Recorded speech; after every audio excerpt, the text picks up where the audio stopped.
Perjalanan Presiden AS Donald Trump ke Skotlandia menandai lebih dari sekadar kunjungan diplomatik.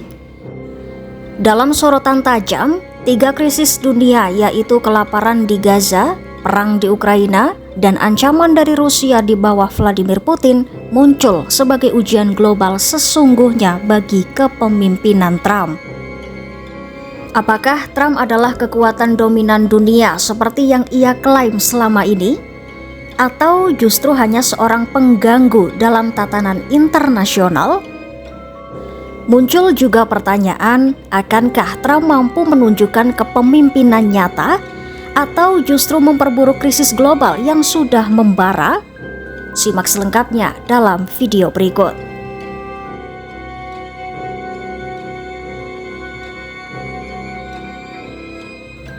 Perjalanan Presiden AS Donald Trump ke Skotlandia bukan sekadar kunjungan internasional biasa. Ya, 3 krisis besar dunia kini menjadi ujian sejati bagi kepemimpinannya. Inilah saat di mana dunia akan melihat apakah Trump benar-benar pemimpin global yang kuat atau hanya sosok kontroversial dengan janji besar. Pada Senin 28 Juli 2025, Trump membuat perubahan sikap mengejutkan. Menanggapi video yang memperlihatkan anak-anak Palestina kekurangan gizi di Gaza, ia justru membantah klaim sekutunya yaitu Perdana Menteri Israel Benjamin Netanyahu yang sebelumnya menyatakan bahwa tidak ada kelaparan di wilayah Gaza. Trump menyebut anak-anak di jalur Gaza harus diberi makanan. Ia bahkan menjanjikan pendirian pusat distribusi makanan untuk mengatasi bencana kelaparan yang semakin parah di Gaza. Namun, ia tidak menjelaskan bagaimana program itu akan dijalankan, terutama di tengah zona perang yang berbahaya, di mana warga sipil bahkan tewas saat mengantri bantuan. Trump juga tidak menyinggung peran AS dalam krisis ini, meskipun program bantuan yang dijalankan Israel dan didukung Washington dikecam oleh para ahli PBB karena tidak efektif dan memperburuk kondisi kemanusiaan. Sikap Trump kali ini bisa saja menandai perubahan nyata, bahkan berpotensi melemahkan Netanyahu yang selama ini menolak tekanan Amerika dan menolak permintaan gencatan senjata. Namun, ada juga yang melihat pernyataan Trump ini sebagai langkah politis yang penuh perhitungan. Bisa jadi, seperti dalam responnya terhadap serangan senjata kimia di Suriah pada 2017, Trump tersentuh secara emosional oleh penderitaan anak-anak. Tapi, mungkin ia juga menyadari bahwa dukungan publik terhadap Israel mulai menurun dan jika tak bertindak, ia sendiri bisa dianggap ikut bertanggung jawab atas krisis tersebut. Apalagi, Trump pernah menyarankan agar warga Gaza pergi saja supaya wilayah itu bisa dijadikan resort wisata seperti Riviera Timur Tengah. Dan ironisnya, Trump sendiri sebelumnya membubarkan USAID, lembaga bantuan luar negeri utama AS yang seharusnya bisa menjadi harapan bagi anak-anak Gaza yang kini bertarung melawan kelaparan.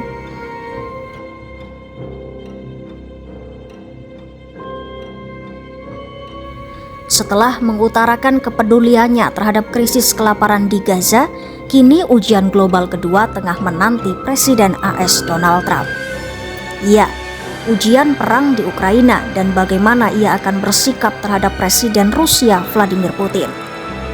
Dalam pernyataannya di Skotlandia, Trump mengungkapkan kekecewaan mendalam terhadap Putin yang ia nilai menolak saran-saran damai darinya. I don't know. I'm not, I'm not so interested in talking anymore. He talks. We have such nice conversations, such respectful and nice conversations, and then people die the following night with a missile going into a town and hitting. I mean, recently, I guess the nursing home, but they hit other things. Whatever they hit, people die. So I don't know. We'll see what happens. Trump bahkan memperpendek batas waktu yang sebelumnya ia sebut 50 hari untuk menyelesaikan perang menjadi hanya 10 hingga 12 hari. Langkah itu menunjukkan tekanan baru yang mungkin akan ia arahkan ke Moskwa.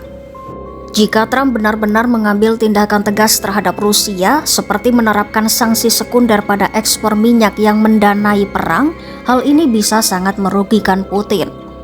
Namun, langkah seperti itu berarti AS harus berani berhadapan langsung dengan negara besar seperti India dan China yang selama ini tetap membeli minyak Rusia. Dan ini bisa mengganggu stabilitas ekonomi global. Di saat yang sama, tim dagang Trump sedang berada di Swedia untuk membahas perjanjian dagang tingkat tinggi dengan China.